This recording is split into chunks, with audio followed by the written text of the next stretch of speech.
민선 7기 출범 1년을 앞두고 충청북도가 전국 경제 4% 기반을 마련하며 최고 황금기라 자평했지만 사회단체들은 도민의 복지와 삶의 질 개선에 소홀했다고 비판했습니다. 30년 뒤 충북의 인구는 3만 명가량 늘어나지만 고령자 비율이 40%를 차지하면서 인구 구성 변화에 맞는 대책이 필요하다는 지적입니다. 자치단체들의 농촌총각 결혼 지원금이 성차별 논란을 불러일으키면서 정부가 자제를 요청했지만 일부 지자체가 규정을 받고 지원을 계속하고 있습니다.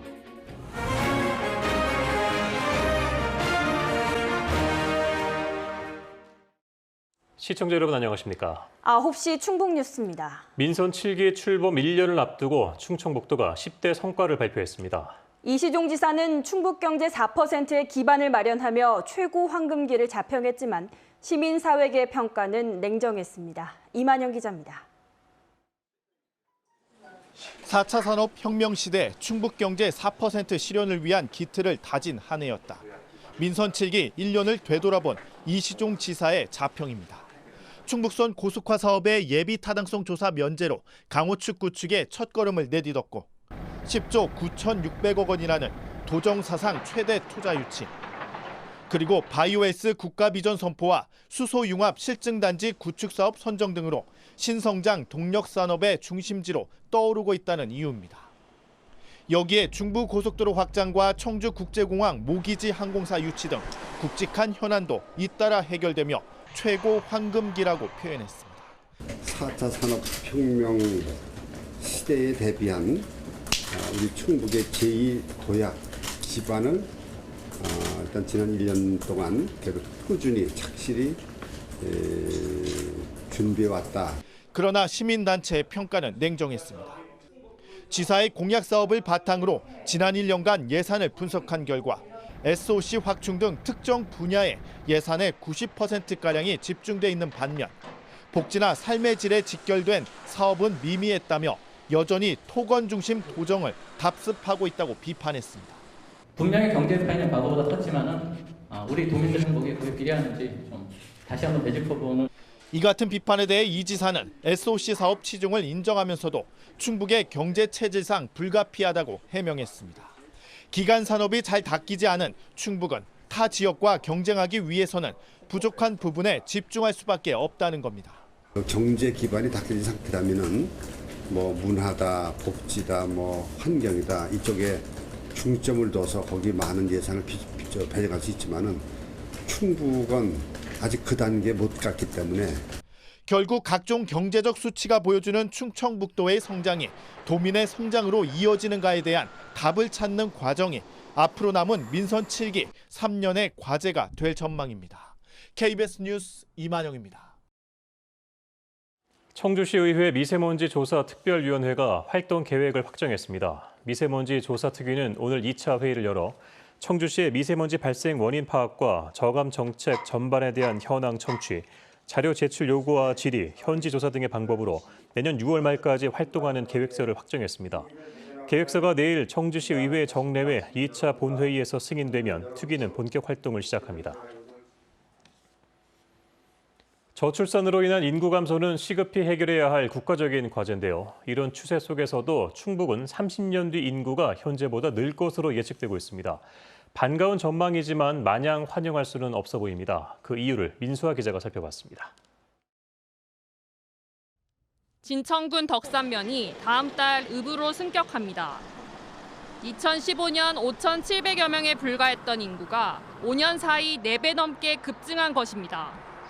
혁신도시 조성과 이딴 투자 유치로 인한 기업 이전 등 호재 덕분입니다. 이런 경제적인 여건 변화로 인한 충북의 인구 증가세는 당분간 계속될 전망입니다.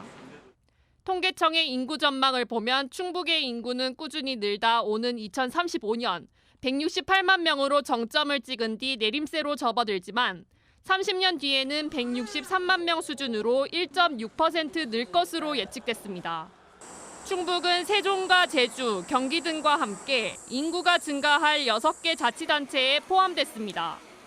그러나 마냥 환영할 만한 일은 아닙니다. 65세 이상 고령 인구는 해마다 급격히 늘어 30년 뒤 전체의 40%까지 차지하는 반면 직업을 가질 수 있는 생산 연령 인구는 33만 명이 줄고 결국 전체 인구에서 차지하는 비중도 절반까지 떨어지는 것으로 예측됐기 때문입니다. 인구 구조가 항아리형에서 전형적인 역삼각형 구조로 바뀌게 되는 것입니다. 결국 노인 인구 증가는 젊은 세대에 대한 부담으로 작용될 전망입니다. 실제로 생산 연령 인구 100명당 고령 인구를 뜻하는 노년 부양비는 2017년 21.1명에서 30년 뒤에는 280%가량 폭증합니다. 총 인구를 연령 순으로 나열할 때 정중앙에 위치하는 중위 연령 역시 30년 뒤 58.7세로 전국에서 6번째로 높았습니다. 그다음에 중위 연령이나 이런 부분도 60세를 넘어서는 지역이 늘어나고 그다음에 총 부양비도 늘어나면서 이번 시도 결과에서도 역시나 저출산으로 인한 고령화 결과가 반영된 그런 결과라고 보시면 될 것 같습니다. 인구 증가와 함께 급격히 고령화되고 있는 충청북도. 인구 구성 변화에 맞는 복지 정책 등 정책적인 대안 마련이 시급해 보입니다. KBS 뉴스 민수아입니다. 농촌 지역 자치단체마다 인구 늘리기의 혈안인데요. 외국인과 결혼을 하면 비용을 지원해주는 제도가 여전히 시끄럽습니다. 논란이 일자 농촌 총각 장가 보내기를 말만 바꿔서 운영하고 있는데 정부의 지적에도 달라진 게 없습니다. 조진영 기자가 취재했습니다. 1년 이상 국내에 거주하는 미혼자가 외국인과 결혼하면 500만 원까지 비용을 지원한다. 괴산군이 2008년부터 운영 중인 미혼자 국제결혼 지원 등에 관한 조례입니다. 이 조례를 근거로 올해까지 부부 50쌍에게 500만 원씩 모두 2억 5천만 원이 지급됐습니다. 그러나 결혼 대상자는 대부분 한국인 남성과 이주 여성입니다. 농업 지역분이잖아요. 농촌이다 보니까 농촌에 사는 남자분들도 결혼을 많이 못 하셔가지고 그런 비율이 아무래도 이제 계속 있는 거죠. 크게 낮지는 않고 그냥 매번 그 수준에서 일단은 계속 잡고 있는 상황이거든요. 충북에서는 괴산뿐만 아니라 증평, 음성, 단양 등 4곳에서 비슷한 성격의 정책을 펴고 있습니다. 결혼을 통해 출산율도 끌어올릴 수 있는 인구 늘리기 정책의 일환입니다. 하지만 이주 여성들을 농촌 문제 해결을 위한 수단으로만 바라본다는 지적도 있습니다. 여기에 성차별 논란뿐만 아니라 반인권적인 정책이라는 비판에 여성가족부는 각 시도에 공문까지 보내 결혼 지원 사업을 자제해달라고 요청했습니다. 그러나 자치단체들은 지원금 명칭에서 농촌 총각만 지워 성차별 논란을 피했을 뿐 여전히 실제 지원 대상은 대부분 국내 남성 미혼자입니다. 국제결혼 지원과 관련해서 여러 문제가 제기되고 사회적 변화를 반영하여 일시적 사업을 자제해달라고 공문을 보냈습니다.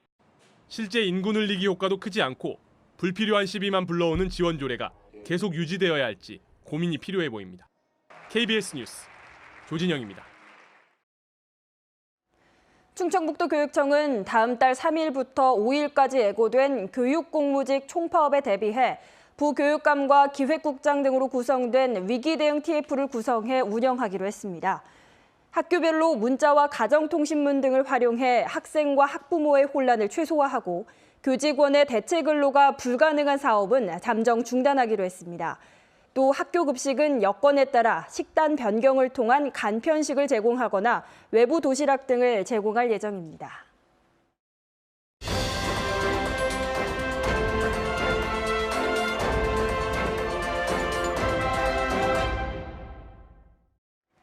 KBS 충북뉴스의 부동산 연속 기획 보도 순서입니다. 오늘은 네 번째로 지난 10년간 충북의 오피스텔과 분양권, 토지의 실거래 현황을 분석했습니다.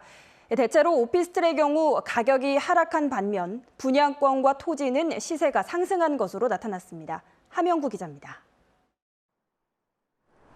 2016년 준공된 500세대 규모의 오피스텔. 입주 2년이 지나고 주변에 다른 오피스텔이 들어서면서 대부분 타입의 매매가가 분양 당시보다 1,000만 원 정도 떨어졌습니다.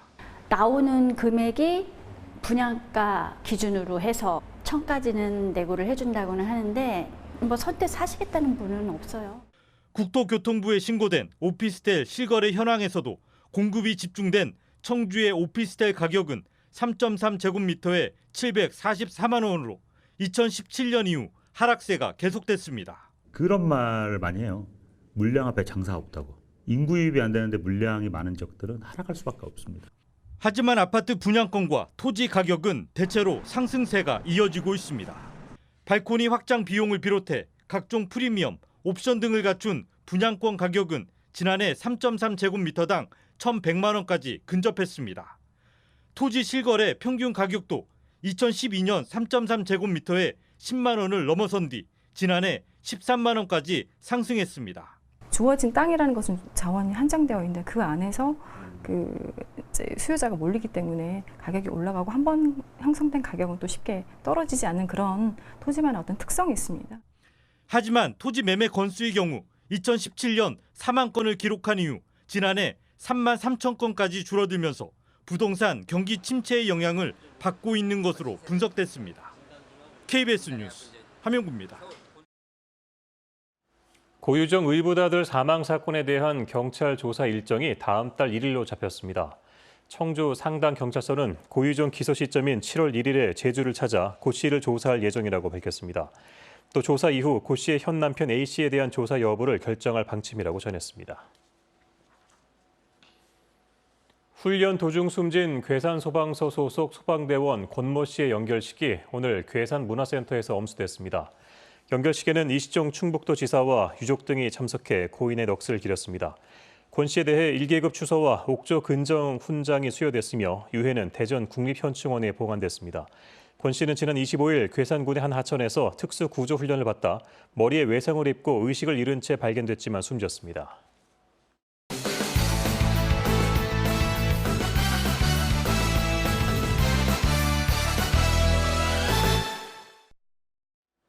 충북지방경찰청 광역수사대는 지난 4일 소환 조사 후 농지법 위반 혐의로 입건한 박정희 청주시 의원을 조만간 다시 불러 조사할 예정이라고 밝혔습니다. 박 의원은 청주시 청원구 오창읍의 농지 10,000제곱미터를 사들인 뒤 다른 사람에게 빌려주고 임대료를 받은 혐의를 받고 있습니다. 박 의원은 직접 농사를 지었다며 혐의를 부인하고 있는 것으로 알려졌습니다. 비정규직 없는 충북 만들기 운동본부는 오늘 청주대학교 앞에서 기자회견을 열고 청소 노동자들이 고용 불안정과 간접 고용 문제에 시달리고 있다고 주장했습니다. 또 열악한 환경에서 일하면서 최저임금 수준의 임금을 받는다며 기본적인 생활이 가능하도록 임금을 보장하는 등 노동 환경을 전반적으로 개선해야 한다고 강조했습니다. 충청북도와 청주시, 증평군, 그리고 문화체육관광부와 환경부, 국토교통부는 오늘 세종 컨벤션센터에서 지역발전 투자협약 시범사업 협약을 맺고 초청 클러스터 추진에 협력하기로 했습니다. 이에 따라 충청북도와 청주시, 증평군은 앞으로 3년 동안 국비 등 사업비 249억 원을 들여 초정약수를 주요 기반으로 오송바이오와 증평 좌구산 휴양림을 연계한 치유관광 클러스터를 조성할 계획입니다. 청주시 공공도서관에서 대출한 책을 가까운 스마트 도서관 어디에서든 반납할 수 있게 됐습니다. 청주시는 다음 달부터 청주 지역 스마트 도서관 3곳에서 이 같은 타관 반납제를 시행합니다. 청주시 스마트 도서관은 흥덕구청과 청주농협 물류센터, 성화계신 중림동 주민센터 등 3곳에 있습니다. 서울에서 개최되는 제100회 전국체육대회 참가 100일을 앞두고 충북 선수단이 강화 훈련에 들어갔습니다. 종합 7위를 목표로 하는 충북 선수단은 7, 8월에는 야외 훈련을 겸한 전지 훈련으로 체력을 강화하고 8, 9월에는 대회 참가 등을 통해 경기력을 끌어올린다는 방침입니다. 충북은 이번 전국체전에 1,500여 명의 선수가 참가할 예정입니다. 충북 뉴스 마칩니다. 고맙습니다.